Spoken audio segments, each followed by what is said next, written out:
mi nombre es Liana. Tengo 32 años. Me sirvieron agua del grifo en un vaso de plástico, mientras todos los demás brindaban con copas de champán de cristal. Yo había pagado por completo los préstamos de la Facultad de Medicina de su hijo, incluso cubrí el pago inicial de la casa en la que estábamos. Así que hice una llamada silenciosa, al hombre que me crió como a una hija, aquel cuya sombra aún hace tropezar a hombres poderosos. Él dijo, es hora. Yo estuve de acuerdo. Antes de continuar, me encantaría saber, ¿desde dónde estás viendo esto hoy? Comenta abajo. No nací en el silencio. Nací en un hogar donde sonaba música en cada comida, donde mi madre bailaba en la cocina y mi padre me besaba la frente cada noche con historias sobre estrellas y fuerza. Pero ese mundo terminó el día que su coche no regresó a casa. Tenía 12 años. Recuerdo a la policía tocando la puerta, los brazos del vecino rodeándome, y el eco de mi propia voz diciendo no una y otra vez.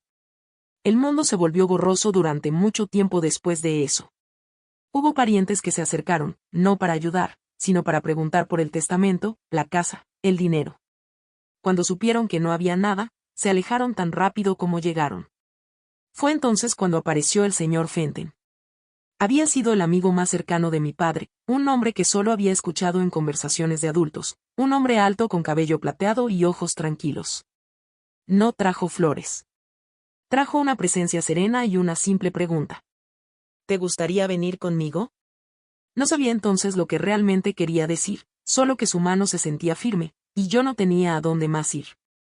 Nunca se llamó a sí mismo mi tutor. Nunca exigió amor ni lealtad. Me dio espacio, silencio, educación y confianza. Cuando lloraba, dejaba la puerta abierta. Cuando sobresalía, aplaudía una vez y asentía. Nunca alzó la voz. Pero la gente se ponía de pie cuando él entraba a una sala. Era el presidente de un imperio logístico global, Fenton Global, una empresa cuyo logo veía en camiones y aviones, pero de la que nunca alardeaba. Me enseñó algo que mis padres no alcanzaron a enseñarme, cómo moverme por una habitación sin encogerme, y cómo sentarme en silencio hasta que los demás se rebelaran. Crecí entre sombra y privilegio.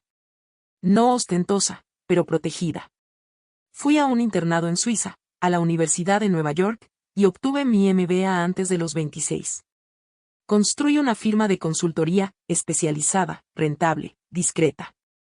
A los 30, tenía 3 apartamentos y una participación en 5 empresas. Pero nada de eso me importaba tanto como poder elegir a quien le daba mi paz. Y entonces, conocí a Eli. Era residente en un hospital para el que yo trabajaba como consultora, amable, brillante, con ojos marrones cálidos y una voz que calmaba. No tenía nada del derecho o la arrogancia que yo solía ver en los hombres exitosos. Venía de un pueblo modesto, de una familia numerosa, caótica, de clase trabajadora. La adoraba. Hablaba del pastel de carne de su madre como si fuera arte. Enviaba dinero a casa cada mes. Nunca se quejaba. Me enamoré de él porque nunca me pidió que me apagara. Decía que lo hacía mejor persona. Y yo le creí. Por primera vez, pensé que tal vez podría pertenecer a algo suave. Salimos durante 2 años. Nunca le conté sobre el imperio del señor Fenton, solo que me crió después de perder a mis padres, que ahora estaba retirado, que me había ido bien. A Eli le gustaba eso. Decía que yo era auténtica. Me quedé en casa de su familia una vez, tuvieron que mover algunas cosas de la cama de invitados, pero fueron amables. Cuando me propuso matrimonio, dije que sí. Llevé el anillo con orgullo, no por su tamaño, era modesto, sino porque se sentía como un nuevo capítulo. Pensé en enseñar a sus sobrinas, en celebrar fiestas, tal vez aprender a cocinar como su madre. Imaginé una vida en un pueblo pequeño donde pudiera ser desconocida y estar a salvo. Empezamos a pasar más tiempo en su ciudad natal. Su madre me preguntó a qué se dedicaba mi familia. Le dije que mis padres habían fallecido. Ella dijo, entonces no tienes a nadie. Sus hermanos apenas me miraban. Sus hermanas sonreían demasiado. Aún así, ayudaba. Contribuía. Le envié una laptop nueva a su hermano menor para la universidad. Pagué el depósito del jardín infantil de su sobrino cuando estaban atrasados. Siempre le daban las gracias a Eli. Llevé flores frescas a la cena del domingo. Nunca llegaron a la mesa. Al principio, me dije que estaban abrumados. Que yo era demasiado pulida. Que podía esforzarme más. Hasta el día del cumpleaños de su sobrina, le entregué un regalo cuidadosamente escogido, envuelto con una cinta de seda. La niña lo abrió, y su madre, la hermana de Ellie, lo tomó, asintió con rigidez y dijo: «Siempre tan exagerada, ¿no?». Fue entonces cuando empecé a observar con más atención. Noté que nunca me pedían ayudar a cocinar, solo a limpiar. Que cuando tomaban fotos familiares, alguien siempre me llamaba cariño y me pedía que sostuviera la cámara. Que cuando alababan el éxito de Ellie, jamás mencionaban las 6 cifras que había pagado para saldar sus deudas. No dije nada.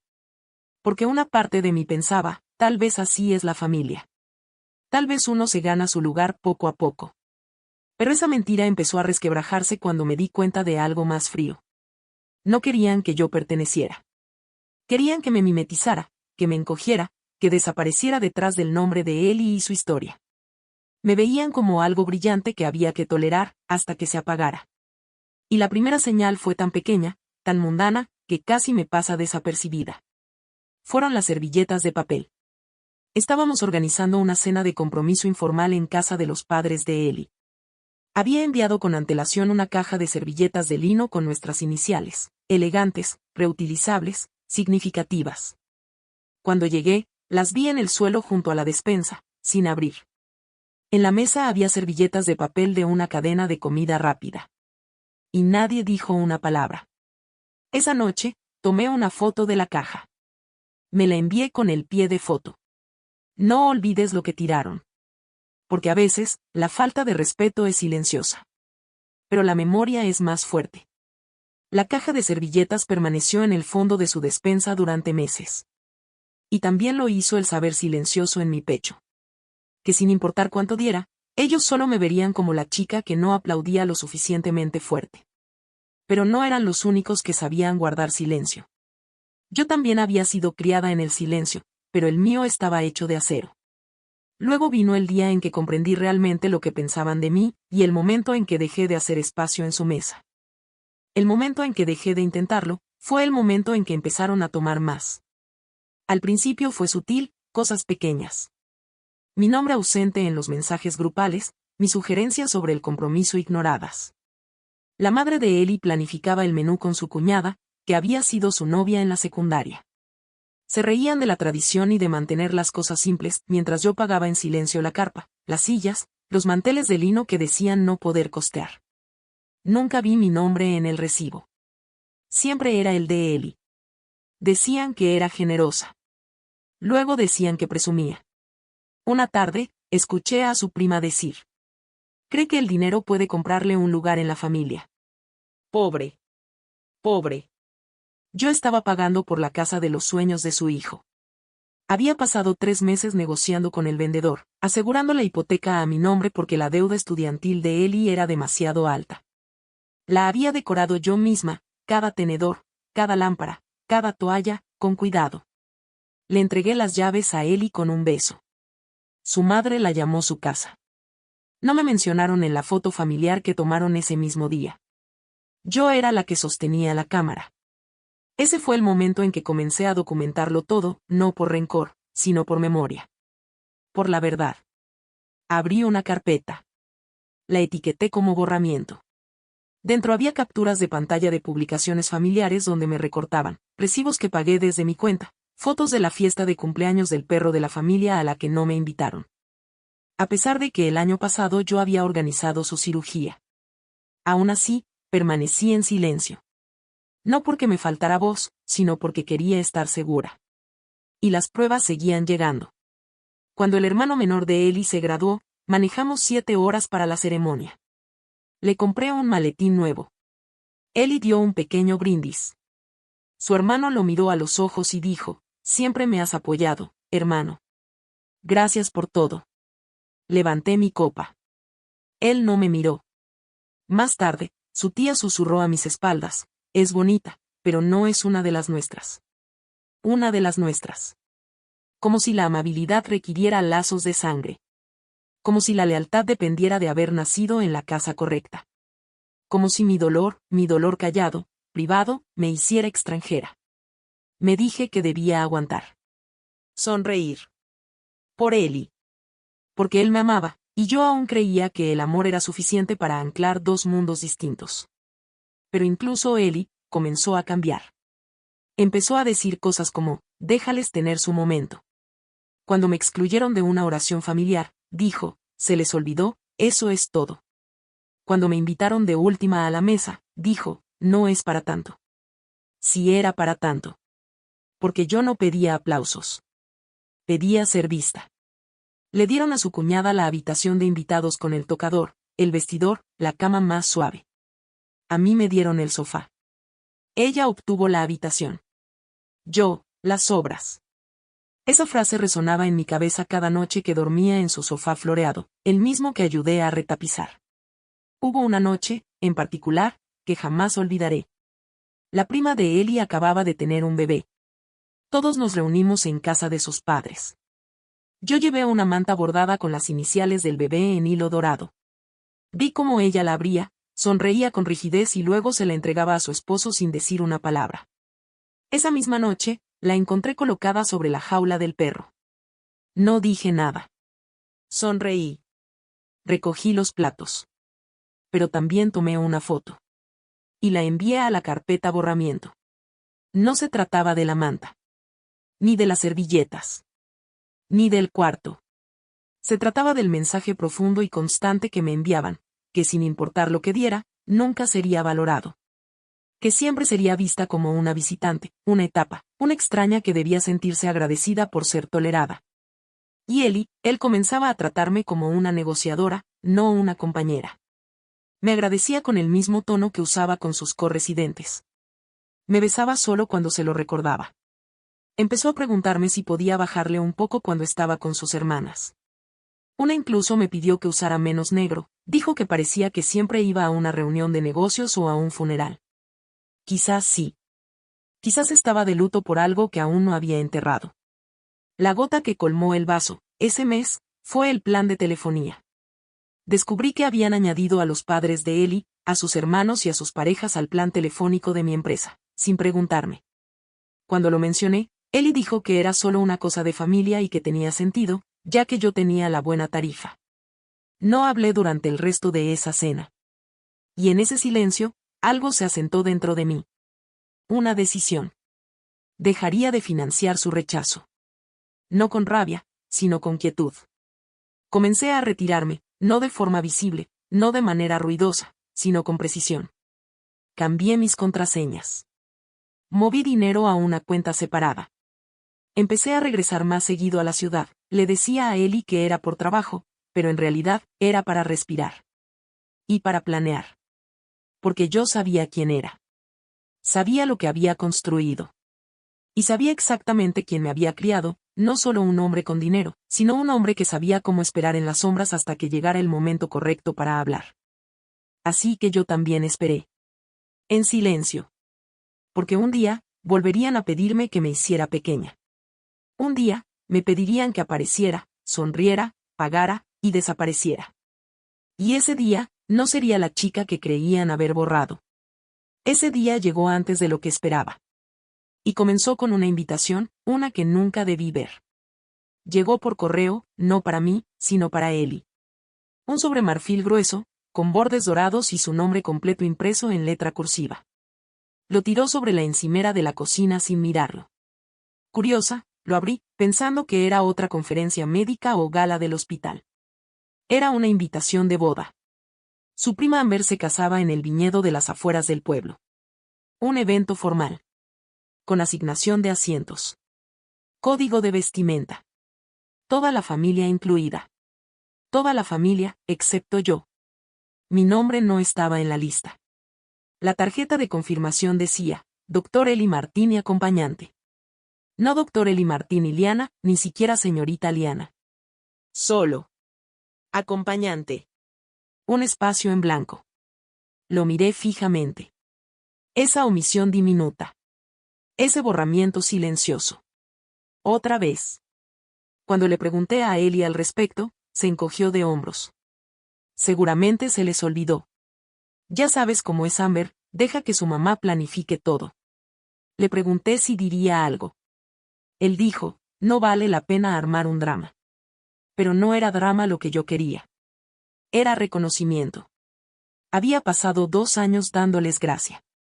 2 años ayudando a sus hijos, financiando sus comodidades, suavizando mis bordes.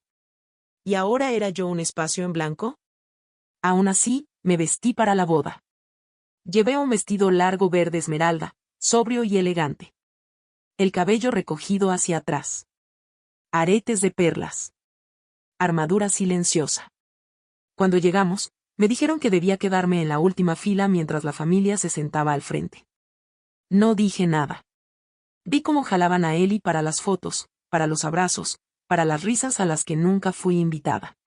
Me quedé cerca de los olivos mientras brindaban sin mí. Cuando la organizadora sacó las copas de champán, pasó de largo junto a mí. Le pedí una educadamente. Miró su portapapeles y dijo, ¿está en la lista familiar?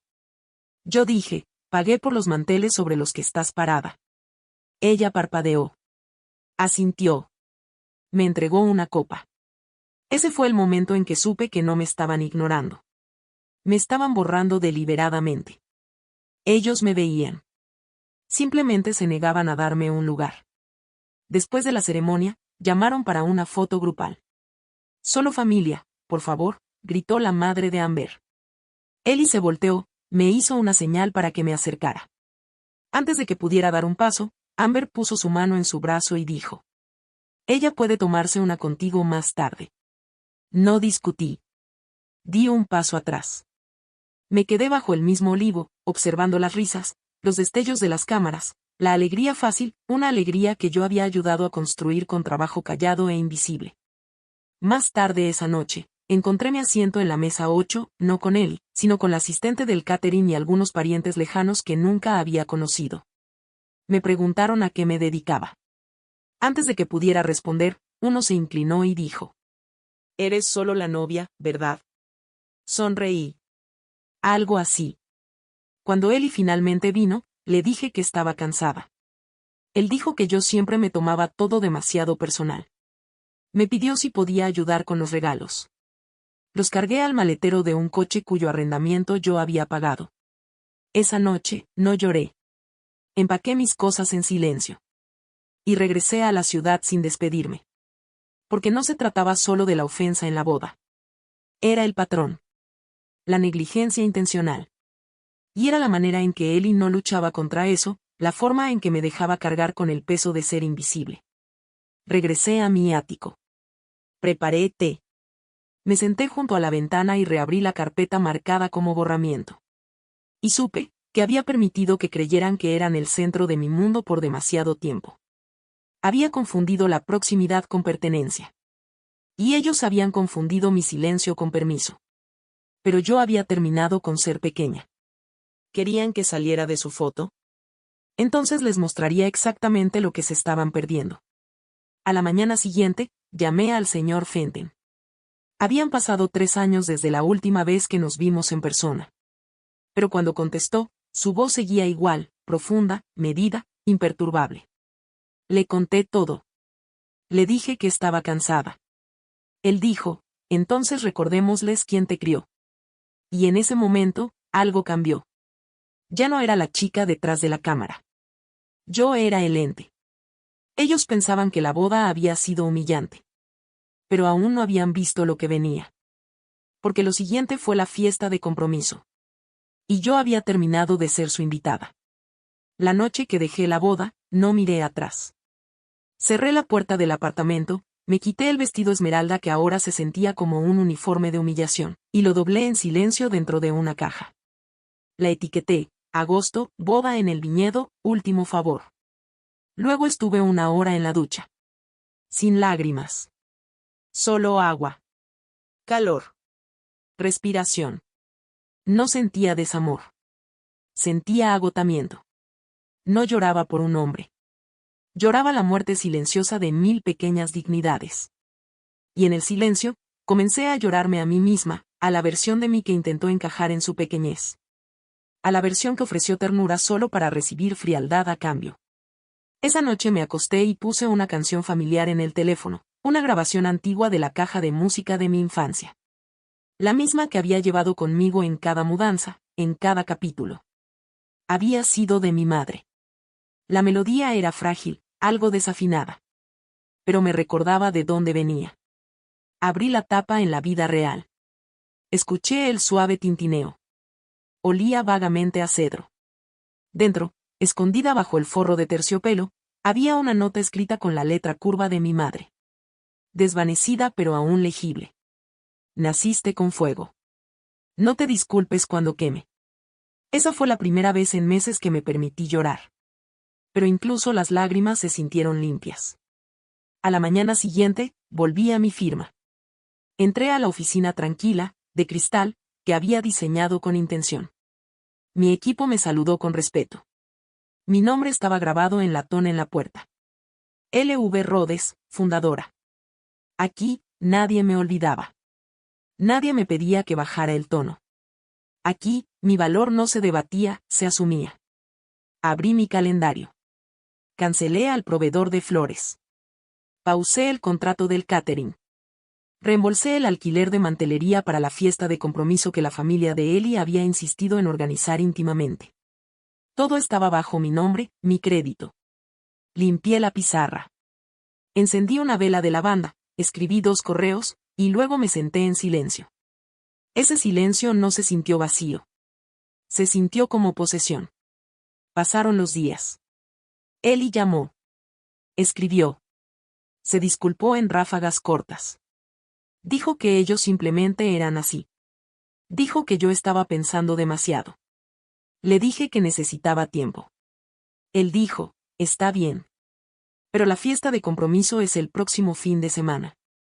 Yo dije, puedes tenerla. Él dijo, igual vas a venir, ¿verdad? Yo dije, por supuesto. Pero algo había cambiado. Ya no iba como una mujer que buscaba pertenecer. Iba como una mujer que había recordado quién era. Por las tardes, caminaba por las calles de la ciudad cerca de mi antiguo apartamento de la infancia, el que el señor Fenton había restaurado y mantenido a mi nombre. Desde afuera era discreto. Pero por dentro, cada viga y estantería susurraba legado. Encendía velas. Leía cartas antiguas. No hablaba con nadie. Y entonces, 3 días antes del compromiso, recibí un mensaje del asistente del señor Fenton. Asunto, aprobación para asistencia. Él asistiría. Pero solo con una condición. Pidió que caminara a su lado. No detrás. No separada. A su lado. Respondí con una sola palabra. Sí. Esa noche, me quedé en la cocina sosteniendo la misma taza de cerámica que la madre de Eli una vez se burló. Dijo que era demasiado minimalista para su gusto. Recordé cómo sonreí con cortesía, cómo la coloqué al fondo de su alacena. Ahora, bebía de ella con mano firme. Y en el silencio de mi hogar, imaginé cómo se sentiría, entrar a ese compromiso rodeada de personas que pasaron años silenciándome, y hablar sin decir una sola palabra. Pero no planeé un discurso. Planeé una entrada. Porque había aprendido que el sonido más atronador no es un grito, es el silencio que sigue a la dignidad. Así que me preparé. Escogí mi atuendo con cuidado, nada llamativo, nada obvio. Un vestido de seda azul marino, cuello alto, mangas largas. Elegante. Reservado. El tipo de poder que no suplica ser visto, pero obliga a que otros miren más de cerca. No ensayé palabras. Dejaría que sus acciones se acusaran a sí mismas. Imprimí recibos, no para agitarlos, sino para recordar. Guardé la caja de música en una bolsa de terciopelo. Y esperé. Porque ellos me habían pedido no llevar nada a su mesa. Ahora, aprenderían cuán pesado podía ser mi vacío. Todavía creían que yo vendría como invitada. No tenían idea, que yo traía el nombre que más temían. ¿Qué habrías hecho tú en su lugar? Me encantaría leer tus pensamientos, déjalos en los comentarios. Los días previos al compromiso fueron extrañamente silenciosos. Eli envió flores, peonías, mis favoritas. Llamaba cada noche, diciéndome que su madre se estaba ablandando, que la fiesta de compromiso sería pequeña, sencilla, solo nosotros. Como si la intimidad fuera un bálsamo para la herida. Como si el silencio pudiera borrar años de haber sido invisible. Respondí con suavidad. Asentí con facilidad. Lo dejé creer que yo venía como la misma mujer que una vez ofreció a preparar lasaña para toda su familia extendida, la que se quedaba hasta tarde limpiando mientras los demás reían junto a las fogatas. Pero ya no pedía ser parte de su calidez. Yo traía la mía. Por las mañanas, encendía velas en el cuarto donde solía estar el piano de mi madre. El señor Fenton lo había preservado para mí, hasta las patas de palo de rosa y las teclas de marfil. Lo tocaba con suavidad, no para tocar música, sino para recordar. Ese piano había sido lo último que compraron mis padres antes de morir. Mi madre creía que la belleza, incluso en el duelo, podía heredarse. Y tenía razón. Ahora usaba el poder silencioso como perfume. En el trabajo, estaba serena. En casa, tranquila. Incluso mi asistente lo notó. «Te ves calmada», dijo, dejando mi café. «Fin de semana importante». Asentí. Solo es una fiesta. Pero no lo era. Era un escenario. Y por primera vez, yo había elegido mi entrada. La noche antes del compromiso, dormí profundamente. Sin sueños. Sin miedo. Al despertar, el cielo era gris plano, ese tipo de clima inmóvil que hace que la gente susurre en los museos. Empaqué con ligereza. Un solo vestido. Un par de tacones.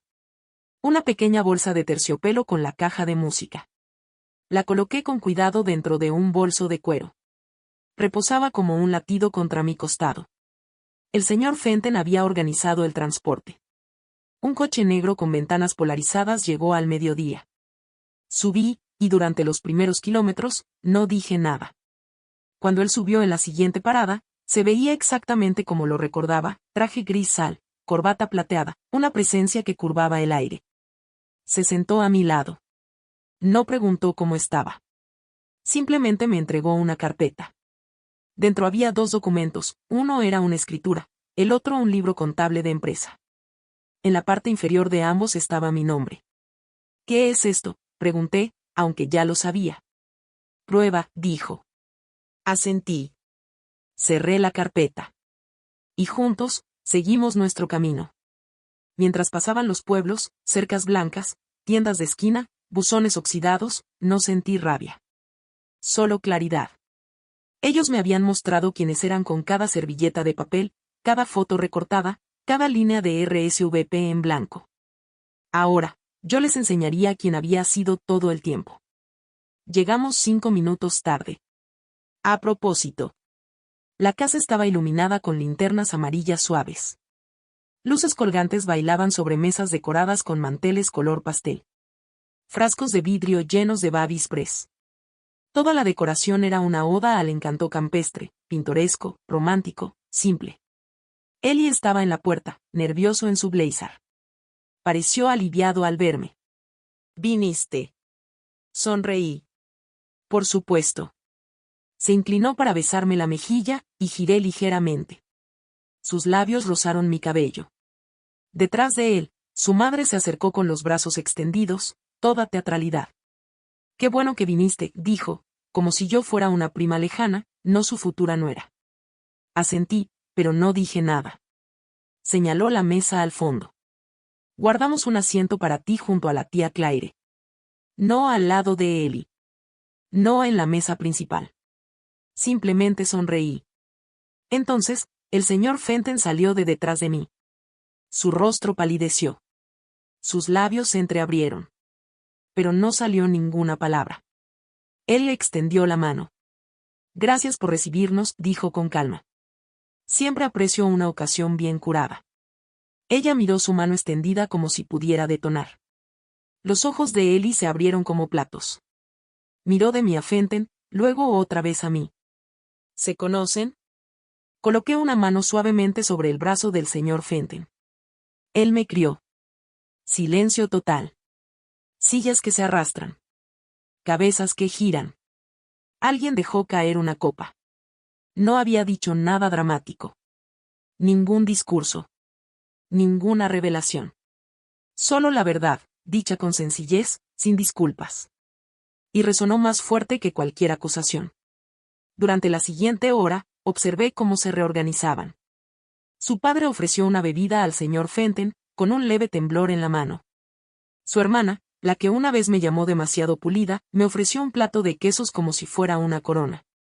Incluso la prima cuya boda me había borrado vino a preguntar si necesitábamos algo. Rechacé todo. El señor Fenton y yo nos sentamos bajo las linternas, tranquilos, cómodos, imperturbables. Podía sentir las preguntas ondeando por el jardín. ¿Quién es ella? ¿Cómo no lo sabíamos? ¿Por qué está él aquí?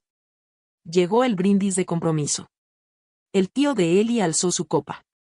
Por la familia, dijo. Por el amor.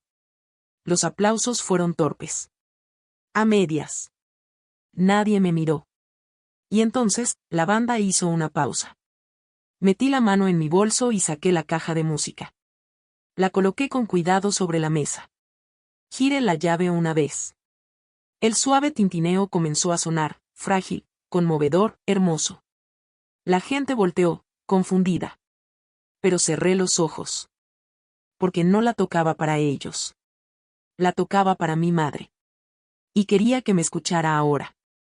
Pensaban que había venido para ser bienvenida. Pero había venido para ser recordada. Y pronto, no solo me recordarían.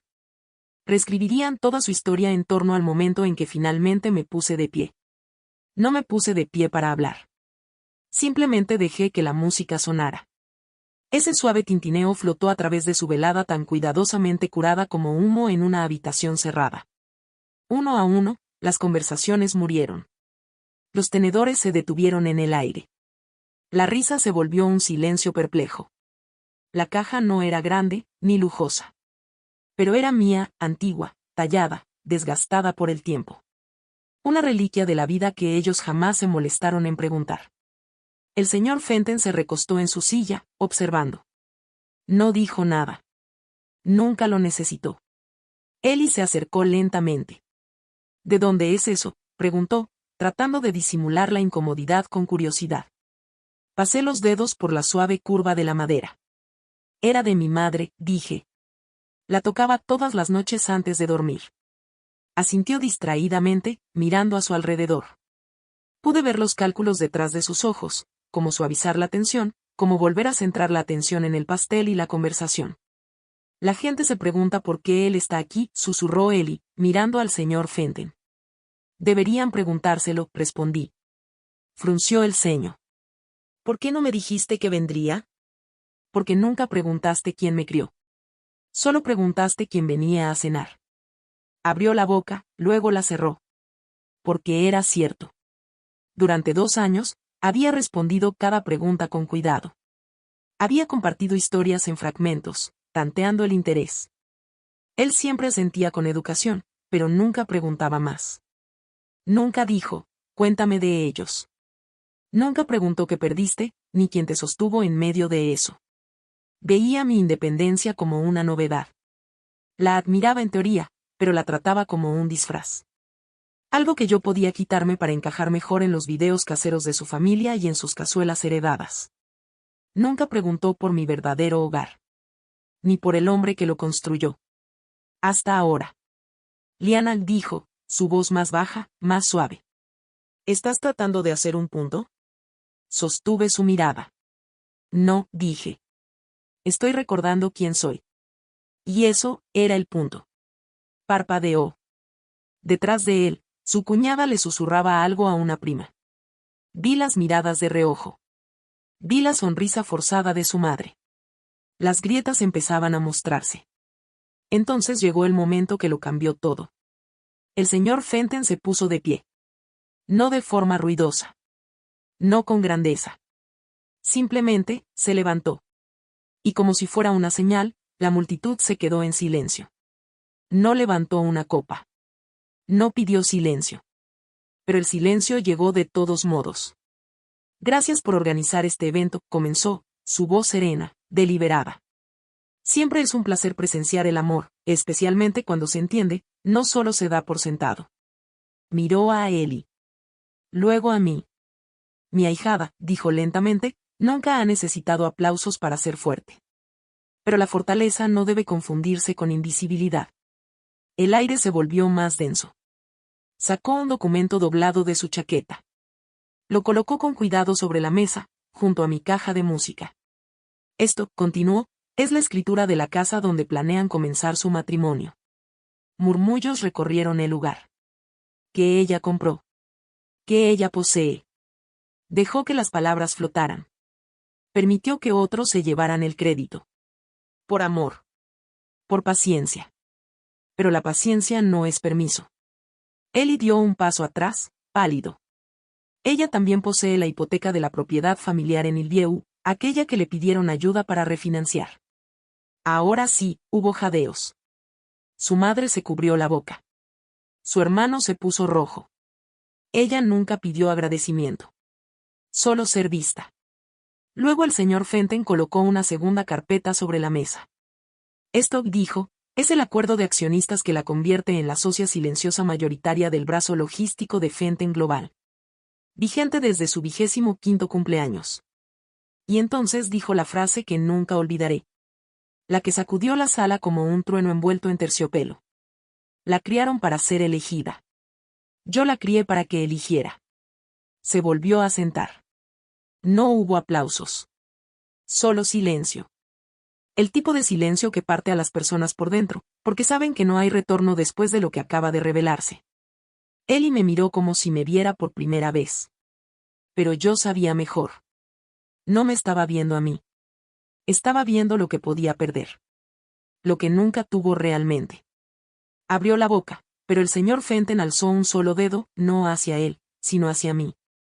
Liana, dijo. ¿Quieres decir algo?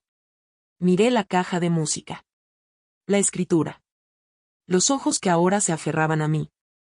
Y sonreí. No, dije. Creo que ya lo has dicho todo. Y lo decía en serio. Porque la declaración más fuerte que podía hacer era elegir no actuar. No justificar. No calmar. Ellos me enseñaron cuál era mi lugar. Ahora yo les mostré el suyo. Pensaron que era una invitada. No tenían idea. Yo era la dueña. La sala no se recuperó. Ni después de la escritura. Ni después del acuerdo de accionistas. Y mucho menos después de que elegí no decir nada. Porque el silencio, cuando sigue a la verdad, se convierte en una especie de trueno. La madre de Ellie seguía de pie. Una mano temblando cerca de las perlas en su cuello. La otra aferrándose al borde de la mesa. Como si intentara mantenerse firme ante una marea que nadie vio venir. Su padre parecía más pequeño ahora. No porque hubiera perdido algo, sino porque se dio cuenta de cuán poco había visto realmente. Los hermanos de Ellie se quedaron con la comida a medio camino. Su cuñada ya no sonreía con suficiencia. Yo seguí sentada. Mis dedos rozaban suavemente la parte superior de la caja de música. Que seguía tocando su tenue melodía. Hacía tiempo que había dejado de hacer música perfecta. Pero su melodía imperfecta ahora sonaba más fuerte que cualquier brindis que hubiese habido antes. A ellos les aplaudieron por todo. Alabaron cada migaja, cada pequeña bondad entre ellos. Pero a mí, la mujer que pagó, se quedó, sirvió, suavizó. Me dieron vasos de plástico y asientos en la última fila. Así que ahora. No ofrecí nada más que la verdad. Y la verdad era demasiado pesada para que la llevaran. Después de las palabras del señor Fenton. Nadie se atrevió a ofrecer un segundo brindis. Ni siquiera Ellie. Estaba de pie a mi lado, rígido y parpadeando. Como si despertara de un sueño que no podía comprender. Su mano flotaba cerca de la mía. Sin alcanzarla del todo, sin soltarla del todo. ¿Tú eres la dueña de la casa? Preguntó en voz baja. Lo miré con calma. La compré. A mi nombre. Pagué los impuestos. Pagué el depósito. Pagué las facturas. Pensé que nosotros. No, dije suavemente. Tú pensaste. Porque él no quería saber. Quería la versión de mí que mantenía todo fluido, sin esfuerzo, sin amenazas. Quería amor sin confrontación. Pero la confrontación había llegado. Y traía una escritura con mi nombre. La gente comenzó a recoger sus platos en silencio. Las risas habían desaparecido. Las linternas ahora parpadeaban contra un silencio demasiado denso para celebrar. Aún sentada, observé a la madre de Ellie acercarse lentamente al señor Fenton. Intentó sonreír. Se quebró. Nunca mencionó que ella era suya. Él la miró con la calma que solo los hombres poderosos, que no tienen nada que probar, saben portar. Ella siempre ha sido suya. Y esa fue la verdad final. No había ido a esa casa para ser elegida. Había ido a recordar que nunca estuve esperando a que me vieran. Ya había sido vista, por personas que importaban. Por un hombre que me crió no para conformarme, sino para quedarme quieta hasta que el mundo me alcanzara. Me levanté lentamente. La seda de mi vestido susurró contra la silla. Todos los ojos me siguieron. Me giré hacia Ellie. Abrió la boca otra vez, buscando, tal vez, algún ancla. Mentiste, dijo en voz baja. Incliné la cabeza. No, susurré. Edité. Y entonces caminé. Pasando junto a sus hermanos atónitos, su madre temblorosa, las bocas abiertas y las disculpas no pronunciadas.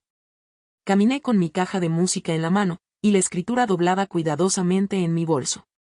Caminé con el señor Fenton a mi lado. Y ni una sola persona me detuvo. Porque en ese momento, entendieron lo que había estado intentando decirles desde la primera vez que me sirvieron de última. No estaba intentando pertenecer. Estaba decidiendo si ellos merecían quedarse en la sala. Salimos bajo las linternas. No hubo aplausos esta vez. Pero esta vez, no me importó. Porque tenía mi música, mi nombre, y al hombre que nunca me hizo sentir que debía encogerme para ser amada. Pensaban que yo era una chica que toleraban. No sabían que era la mujer que tenía el título de todo sobre lo que estaban parados. Después de que la caja de música dejó de sonar, después de que las linternas se apagaron, después de que los susurros atónitos se desvanecieron en el viento de la noche, no volví. No a la casa de Ellie. No al pueblo. No al silencio con el que me habían envuelto como gasa. Regresé a casa, a la ciudad, al sonido de mi propia respiración, al piano esperando en su rincón tranquilo.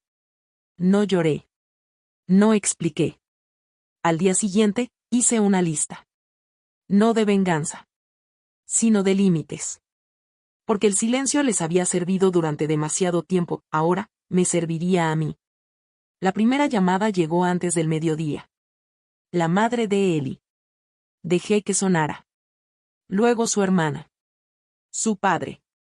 Una prima que nunca me cayó bien.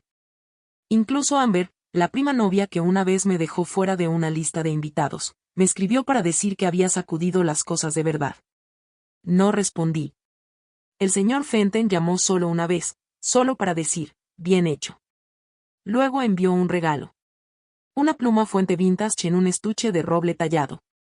La nota decía, no firmes nada que olvide quién eres. La coloqué en mi escritorio. Sin usar. Lista. Y entonces apareció Ellie. 3 días después de la fiesta de compromiso, escuché el suave golpe en la puerta de mi apartamento. Estaba allí, el cabello desordenado, los ojos cansados, flores en la mano como un hombre en una película romántica que ya no entendía. Le permití entrar. No se sentó. Necesito saber en qué estás pensando, dijo. Por favor. Crucé las manos sobre la mesa. ¿Qué crees que estoy pensando? Que estás herida. Asentí. Lo estuve. Bajó la mirada. Debí haberte defendido. Debí hablar cuando ellos. Cuando me borraron, cuando me trataron como personal doméstico, cuando me dieron agua del grifo mientras elogiaban a tu ex por su pastel de carne. Sí, susurró. Me puse de pie. No quiero disculpas. Quiero reconocimiento. Me miró a los ojos. Te amo. Negué suavemente con la cabeza. Amas la versión de mí que no necesitaba ser vista. Dio un paso adelante. Quiero arreglar esto. Sonreí. Una sonrisa serena, sabia. Entonces déjame mostrarte cómo se vería eso. A la mañana siguiente, envié una invitación. Formal, con bordes dorados. Como la de Amber. Dirigida a cada miembro de su familia, y a algunos de los míos. Están cordialmente invitados a una cena privada. Fecha: sábado. Lugar: D.L.A. Una finca histórica que yo poseía a través de una empresa fantasma, utilizada para galas benéficas y recaudaciones. No reconocerían el nombre, pero sí reconocerían la revelación. D.L.A. se alzaba en el punto más alto del condado, un comedor con techo de cristal, candelabros como constelaciones. El tipo de lugar frente al cual se tomaban fotos, pero nunca se atrevían a entrar. Lo reservé por completo. Sin organizadores del evento. Sin servicios de catering de su pueblo. Contraté a mi propio equipo. Cada plato, cada nota, cada vela, míos. Incluso el vino, merlot añejo de un viñedo en el que tenía acciones silenciosas. Cuando llegó el sábado, me vestí con sencillez, terciopelo negro, cabello recogido, perlas en las orejas. Poder sin espectáculo.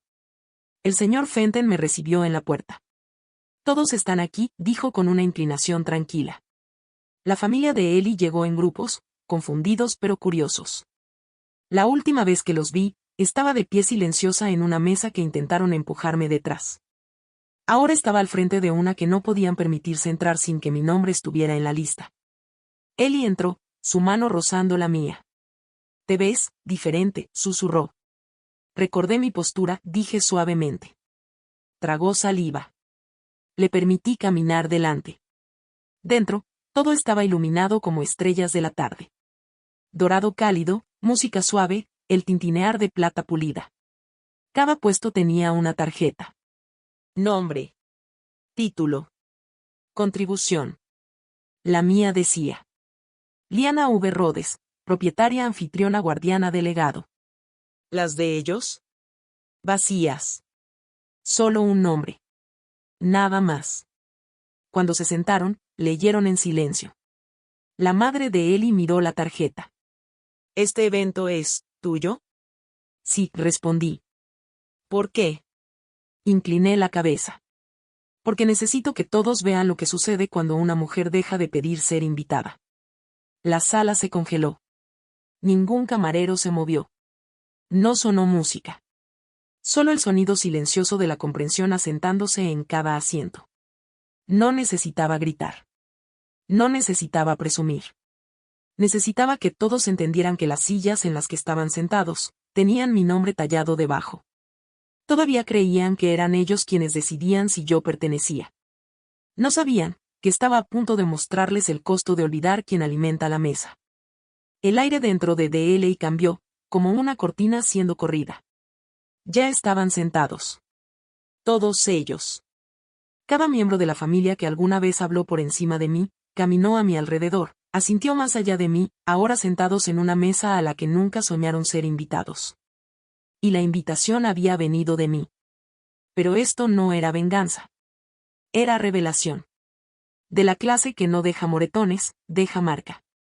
El señor Fenton permanecía de pie. No como adorno, sino como presencia. Habló suavemente, como siempre hacía. Esta noche no es una celebración. Esta noche es un ajuste de cuentas. El tintinear de los cubiertos se detuvo. Él señaló la mesa. Están sentados aquí por ella. Entraron por estas puertas gracias a su nombre, su riqueza, sus decisiones. Comen de sus platos. Beben de su bodega. Respiran aire en una sala que ella compró, restauró y protegió. Se hizo a un lado. Y entonces, me puse de pie. Mi voz era firme. No alta. Pero se escuchaba. Los invité aquí, dije, porque me di cuenta de algo. Durante 2 años, ofrecí amabilidad esperando que fuera suficiente. Di y di, hasta que el dar se volvió invisible. Me giré hacia Ellie. Y tú permitiste que me borraran. Una y otra vez. Él apartó la mirada. Miré a su madre. Dijiste que no tenía familia. Te equivocaste. Fui criada por alguien que me enseñó que el verdadero poder no se grita. Se sostiene, hasta que la sala se queda lo suficientemente callada como para sentirlo. Coloqué un último sobre la mesa. No me voy a casar con tu hijo. Suspiros ahora. De verdad. Pero les agradezco. Miré a Ellie. Me enseñaste lo que me costó mi silencio. Y por eso, te perdono. Él se levantó, balbuceando. Espera, Liana, por favor. Levanté una mano. No hay disculpa que pueda cambiar lo que permitiste. Me giré hacia el resto. Me sirvieron en platos de papel. Así que compré la tierra bajo sus reliquias. Me descartaron en susurros. Así que construí un escenario lo suficientemente fuerte como para devolverle su silencio. Caminé lentamente hacia la cabecera de la mesa. Y dije las palabras que había esperado años para decir. Le aplaudieron a ella. Pero cuando yo me levanté, se quedaron en silencio. Me di la vuelta para irme. No con rabia. No con lágrimas. Solo, lista. Y en ese silencio, algo cambió. Porque sabían que nunca volverían a estar en esa sala, no porque yo cerrara la puerta. Sino porque finalmente vieron quién tenía la llave. ¿Alguna vez viste a alguien subestimar a la persona equivocada? Cuéntanos tu historia en los comentarios. No miré atrás. Cuando las puertas de DLI se cerraron detrás de mí, el calor de los candelabros se desvaneció, reemplazado por el aire fresco y un cielo en silencio. Mis tacones resonaban suavemente sobre los escalones de piedra. El señor Fenton caminaba a una distancia respetuosa, pero podía sentir el orgullo tranquilo que irradiaba, no performativo, solo constante. Detrás de esas paredes, sabía que el desmoronamiento había comenzado. Y no era ruidoso. No era el caos de mesas volcadas o gritos. Era el tipo más silencioso. El que ocurre en disculpas susurradas, en miradas evitadas, en miembros de la familia pasándose la culpa como carbón ardiendo. El tipo que no se revierte con una tarjeta ni con un ramo. Me senté en la parte trasera del auto, miré por la ventana, y sentí algo que no sentía desde hacía mucho. Alivio. No triunfo. Solo, liberación. El teléfono comenzó a sonar en menos de una hora. Eli. 3 llamadas perdidas. Luego un mensaje. Por favor. Háblame. No lo hice. No porque quisiera castigarlo, sino porque ya había dicho todo lo que necesitaba decir. Y ahora era su turno de sentarse en el silencio, de sentir lo que yo sentí, el vacío hueco de ser invisible. Su madre me envió un correo. Una nota larga, confusa, llena de arrepentimiento, de no darnos cuenta. Leí cada palabra. Luego la archivé. La casa que yo había comprado, la que ellos llamaban suya, fue desocupada en una semana. Eli envió noticias a través de un amigo en común. Estaban tomándose un tiempo, que sus padres ya no se sentían cómodos allí. Bien. Porque las cortinas, los azulejos, los muebles, incluso la gardenia en el jardín delantero, fueron elegidos por manos que ellos ignoraron. Y ahora esas manos ya no ofrecían nada. Eli lo intentó una última vez. Fue a mi oficina. Esperó en la recepción casi 2 horas. Mi asistente, una mujer astuta que había visto todo el arco de mi derrumbe y resurgimiento, me entregó una nota. ¿Está aquí? ¿Quieres verlo? La miré. Ella ya sabía la respuesta. Dile que estaré en reuniones todo el día, dije. Y lo estuve. No por trabajo. Sino porque estaba volviendo a encontrarme, con la versión de mí que nunca necesitó encogerse. La versión que no explicaba su valor. Los medios se enteraron del evento en DLI semanas después. Un blog de sociedad mencionó un evento privado misterioso donde una heredera logística canceló su compromiso en una sala llena de invitados atónitos. Sin nombres. Solo intriga. Dejé que el artículo flotara. Porque no necesitaba que el mundo supiera mi nombre, solo aquellos que lo habían olvidado. La última caja de Eli llegó en primavera. Un montón de cartas antiguas que le había escrito, y una foto, la que tomamos el día que firmamos juntos la hipoteca. Yo sonreía. Él parecía orgulloso. Coloqué la foto en el fondo de mi armario. No para conservarla. Solo para recordar. ¿Y la caja de música? Ahora está sobre un pedestal de terciopelo en mi sala, junto a la escritura, junto a la pluma que me regaló el señor Fenton. La doy cuerda cada noche. No porque esté triste. Sino porque es un sonido que gané. Un sonido que antes tocaba en una casa donde era invisible. Y ahora, suena en un hogar que construí, poseo, y abro, solo a quienes me ven. Pensaron que podían olvidarme. Ahora recordarán el silencio que dejé atrás. En las semanas que siguieron, no hubo más llamadas. El silencio se convirtió en su propia música. Ellie dejó de buscarme. Quizá por fin lo entendió. O quizá estaba demasiado avergonzado.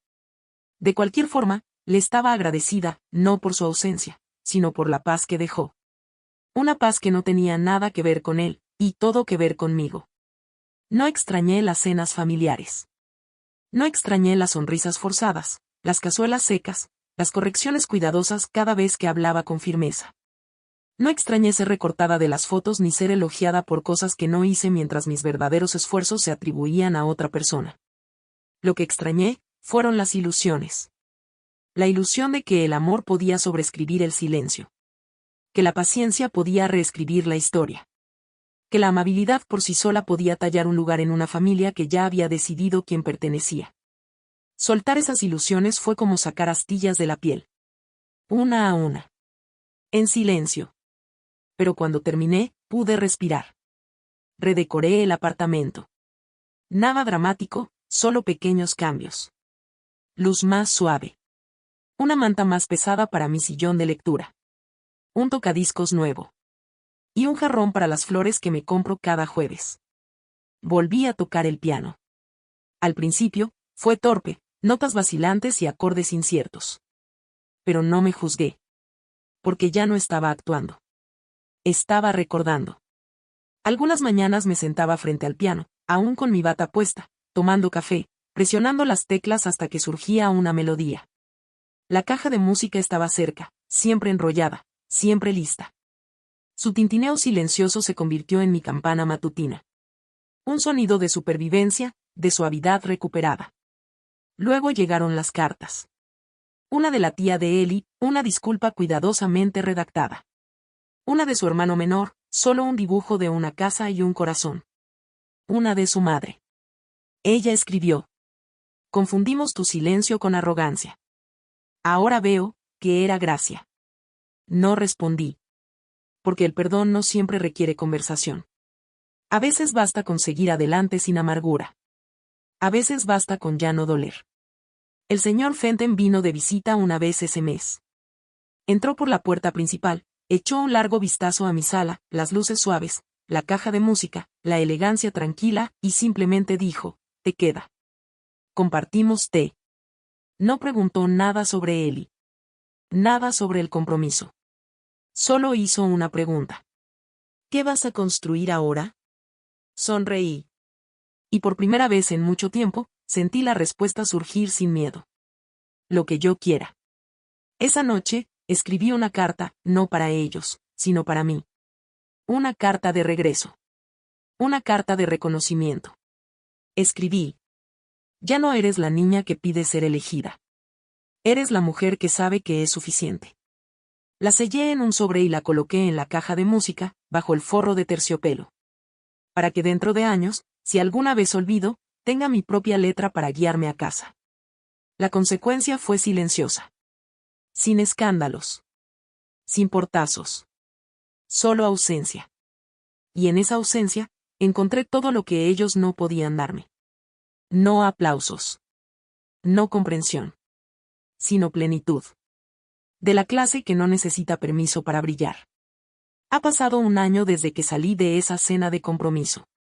Un año completo desde que me paré a la cabeza de una mesa que nunca pensaron que podría poseer, y no dije nada, porque finalmente, no quedaba nada que probar. El mundo no se acabó. Volvió a comenzar. Más silencioso. Más sabio.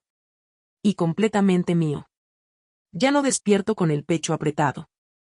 Ya no repaso conversaciones en mi cabeza, tratando de encontrar la manera perfecta de ser aceptada por personas que ya habían tomado su decisión. Ya no anhelo su calidez. Porque ahora, tengo la mía. Sigo viviendo en el mismo apartamento. Pero ahora se siente diferente. No solo como un lugar para descansar, sino como un lugar que me refleja. La cocina tiene ingredientes que solo a mí me gustan. Las paredes están vacías en algunos lugares, aún esperando el tipo correcto de belleza. La caja de música se queda abierta la mayoría de las noches, su melodía suave, fracturada, familiar. A veces la toco solo para recordar que hubo un tiempo en que dejé que el silencio de otro definiera el mío. Nunca más. Dirijo mi empresa en mis propios términos. Tomo reuniones descalza en mi balcón. Digo no sin culpa. Digo sí sin disculpas. La vida que imaginé para mí cuando tenía 12 años, asustada, huérfana, observando en silencio a los adultos que no me querían, ahora es la vida que vivo. Me he convertido en la mujer que necesitaba entonces. Ya no evito las bodas. Asisto cuando me invitan. Llevo regalos que sé que se usarán. Pero nunca espero ser agradecida. Porque ya no doy para ser vista.